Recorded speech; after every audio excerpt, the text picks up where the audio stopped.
अस्सलाम वालेकुम। आज हम एक ऐसे सफ़र का आगाज़ कर रहे हैं जो हमें सीधा इंसानियत की इब्तिदा तक ले जाएगा।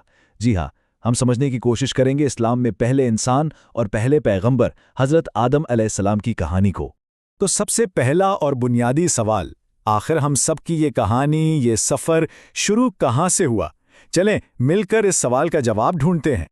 अच्छा, तो इस पूरे तज्ज़िये में हम हज़रत आदम की ज़िंदगी के 6 अहम मरहलों को देखेंगे, उनकी तख्लीक और उस बुलंद मकाम से बात शुरू करेंगे, फिर जन्नत का इम्तिहान, ज़मीन पर उनके सफ़र और आखिर में उनकी तौबा और उस विरासत तक जाएंगे जो आज भी हम सब से जुड़ी हुई है। चलें कहानी के पहले बाब में कदम रखते हैं। यहाँ हम हज़रत आदम की तख्लीक के मौजज़े और उन्हें जो बुलंद मकाम अता किया गया उसको जानेंगे।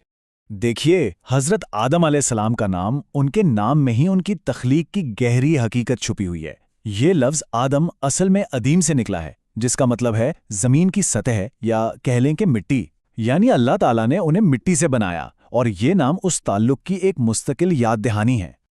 और यहाँ एक बहुत ही गैर मामूली पहलू सामने आता है। अल्लाह ने हज़रत आदम को वो इल्म अता किया जो फरिश्तों के पास भी नहीं था, तमाम चीज़ों के नामों का इल्म। यही वो इल्म था जिसने इंसानियत को एक मुनफरिद फजीलत और एक ख़ास जिम्मेदारी अता की। और इसी इल्म की बुनियाद पर इंसान को वो इज़्ज़त मिली जिसकी कोई मिसाल नहीं मिलती। जब अल्लाह ने फरिश्तों को हज़रत आदम को सजदा करने का हुक्म दिया तो ये कोई इबादत का सजदा नहीं था, नहीं, बल्कि ताज़ीम और एहतराम का सजदा था। ये दरअसल इंसान के बुलंद मकाम का ऐलान था। सब ने हुक्म माना सिवाय इब्लीस के, जिसने तकब्बुर की वजह से इनकार कर दिया। आइए आगे बढ़ते हैं और देखते हैं कि ये कहानी कैसे एक नया मोड़ लेती है। अब हम जन्नत में हज़रत आदम और उनकी ज़ौजा हज़रत हव्वा को पेश आने वाले इस इम्तिहान की बात करेंगे जिसने सब कुछ बदल दिया। अच्छा, तो यहाँ कहानी 3 अहम मरहलों से गुजरती है।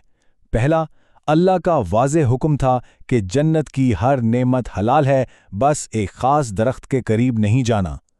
दूसरा, इब्लीस का वसवसा जिसने उन्हें बहकाया, धोखा दिया। और तीसरा, इंसानी फितरत के तहत एक लम्हे की भूल जिसके नतीजे में उनसे ये गलती हो गई। यहाँ ये समझना बहुत ज़रूरी है कि ये एक भूल थी। इब्लीस की तरह कोई जानबूझकर की गई सरकशी या बगावत नहीं थी। और यही वजह है कि जैसे ही उन्हें अपनी गलती का एहसास हुआ, उन्होंने तकब्बुर करने के बजाय फ़ौरन निदामत और तौबा का रास्ता चुना।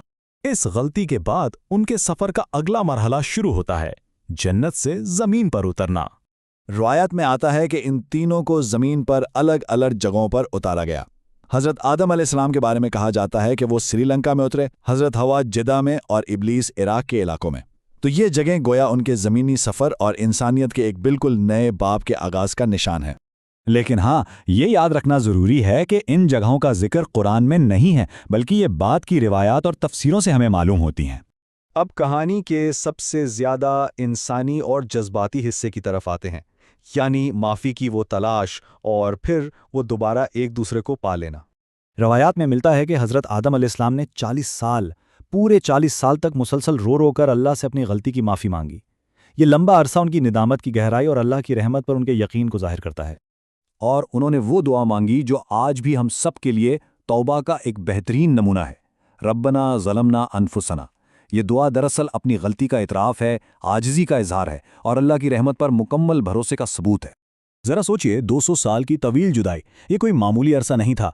रिवायात के मुताबिक इस सब्र आज़मा अरसे के बाद अल्लाह की रहमत से आखिरकार इनकी मुलाकात हुई मैदान अरफात में, जबल रहमत पर, यानी रहमत के पहाड़ पर। ये शायद इंसानी तारीख़ की सबसे पहली और सबसे अहम मुलाकात थी। और बस इसी मुलाकात के बाद ज़मीन पर इंसानी ख़ानदान और तहज़ीब का बाकायदा आगाज़ होता है। यहाँ से इंसानी नस्ल आगे बढ़ती है। रिवायात के मुताबिक हज़रत हव्वा के यहाँ जुड़वा बच्चे पैदा होते थे। इनकी मशहूर औलाद में हाबील, काबिल और हज़रत शीत अलैहिस्सलाम शामिल हैं। लेकिन बदकिस्मती से इंसानी तारीख़ का पहला बड़ा सानेहा भी यहीं पेश आया, जब हसद की आग में जलकर काबिल ने अपने ही भाई हाबील को कत्ल कर दिया। हज़रत आदम के बाद नबूवत का ये सिलसिला उनके बेटे हज़रत शीत अलैहिस्सलाम ने आगे बढ़ाया। चलें अब इस पूरी कहानी को समेटते हुए देखते हैं कि हज़रत आदम अलैहिस्सलाम की ज़िंदगी से हमें क्या लाजवाल विरासत और क्या सबक मिलते हैं। ये नबूवत का वो मुबारक सिलसिला है जो हज़रत आदम से शुरू हुआ। उनके और 7वीं नस्ल में आने वाले नबी यानी हज़रत इदरीस अलैहिस्सलाम के दरमियान कई नस्लें गुजरीं। ये इस बात की दलील है कि अल्लाह ने इंसानियत को कभी भी हिदायत के बगैर तन्हा नहीं छोड़ा। تو اس عظیم سفر سے ہمیں کیا سبق ملتا ہے؟ ہمیں انسانیت کا بلند مقام اور علم کی فضیلت یاد دلائی جاتی ہے، ہمیں تکبر کے خطرناک انجام سے آگاہ کیا جاتا ہے، اور سب سے بڑھ کر ہمیں انسانی فطرت کا سب سے خوبصورت پہلو سکھایا جاتا ہے کہ غلطی کے بعد سچی توبہ کا دروازہ ہمیشہ کھلا رہتا ہے، کیونکہ یہ زمینی زندگی یہ ایک امتحان ہی تو ہے۔ تو پہلے انسان کی یہ کہانی عزت کی ہے، ایک غلطی کی ہے، گہری توبہ کی ہے، اور پھر ایک نئی شروعات کی داستان ہے۔ یہ قدیم سفر آج ہماری اپنی زندگی کی آزمائشوں سے نمٹنے کے لیے کیا کچھ نہیں سکھا سکتا، اس پر ضرور سوچیے گا۔